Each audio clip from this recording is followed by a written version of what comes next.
అదే ఇప్పుడు మీరు చెప్తున్న దాన్ని బట్టి ప్రస్తుతానికి ఈ రోజు కూడా ప్రస్తుతానికి అక్కడ చాలా క్లియర్గా ఉంది వెదర్ అయితే చిన్న డ్రిజ్లింగ్ కూడా ఏం కనిపించట్లేదు. కానీ మధ్యాహ్నం నుంచో లేకపోతే మరి కాసేపట్లోనో వర్షం పడే అవకాశం ఉందని చెప్తున్నారు అధికారులు. ఉంటే భారీగా ఉంటుందా లేకపోతే మోడరేట్గా ఉండే అవకాశం ఉందా? అంటే మనకు అందుతున్న సమాచారం బట్టి చూస్తే ఒక మోస్తరు నుంచి భారీ వర్షాలు, అంటే ఒక్కో ప్రాంతంలో ఒక్కో విధంగా పరిస్థితి ఉంటుందని కూడా చెప్తా ఉన్నారు. ఎందుకంటే ఇప్పుడు మచిలీపట్నంలో నిన్న నుంచి తెల్లవారుజాము భారీ వర్షం కురుస్తుంది అని వాతావరణ శాఖ ముందుగా అంచనా వేసింది. అయితే ఈదురుగాలు వారు చెప్పినట్టుగా 100 కిలోమీటర్ల వేగంతో ఉన్నప్పుడు కూడా వర్షం మాత్రం కేవలం 2 గంటలు మాత్రమే భారీ వర్షం కురిసింది. ఇప్పుడు వాతావరణం కొద్దిసేపటి క్రితం సూర్యుడు కూడా కనిపించిన పరిస్థితి. ఊపిరి పీల్చుకునే లోపే మళ్ళీ ప్రత్యేకంగా దీనికి సంబంధించి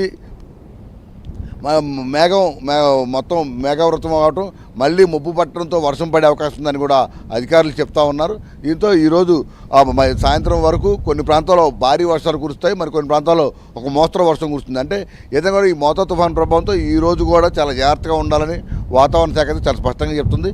తప్పకుండా ఈ భారీ వర్షాలు కురిసే ప్రాంతాలకు సంబంధించి ఇప్పటికే అధికారులు అంతా కానీ మరోసారి మరి అప్రమత్తం చేశారు. ఎవరు కూడా బయటికి రావద్దని తగిన ఆదేశాలు కూడా జారీ చేస్తున్నారు. నిన్నట్లాగానే ఈరోజు కూడా వాణిజ్య సముదాయాలు కావచ్చు, ఇతర కార్యాలయాలు కూడా ఈరోజు కూడా సెలవు ప్రకటించాలని స్పష్టమైన ఆదేశాలు అయితే జారీ చేశారు. ఎందుకంటే ఈ ఒక్కరోజు మాత్రం అందరూ ప్రభుత్వానికి సహకరించి నష్ట నివారణలో అందరూ సహకరించాలని ప్రభుత్వం విజ్ఞప్తి చేస్తుంది. రిషి, సో ఎప్పటికైతే ఆర్టీజీఎస్లో అయితే వాళ్ళు మానిటరింగ్ చేయడం, ఎప్పటికప్పుడు మెసేజ్లు పంపించడం అయితే అది కంటిన్యూ అవుతోంది కదా?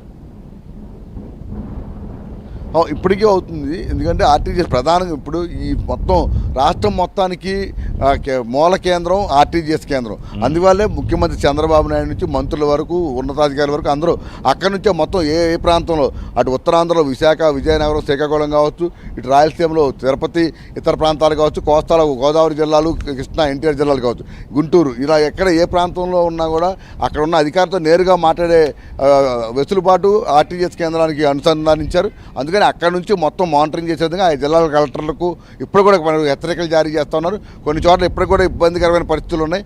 అక్కడ మాత్రం ఎవరు నిర్లక్ష్య ధోరణి వ్యవహరించవద్దు, ప్రభుత్వ ఆదేశాలు తూచే తప్పకుండా పాటించాలి. ప్రజలు కూడా అందుకు సహకరించి ఆ జాగ్రత్తలు పాటిస్తేనే ఇబ్బందికరమైన పరిస్థితులు ఉండవని కూడా మెసేజ్ల ద్వారా వారికి సమాచారం పంపుతున్నారు. Okay, thank you Prasad. Apparao కూడా జాయిన్ అయ్యారు కాకినాడ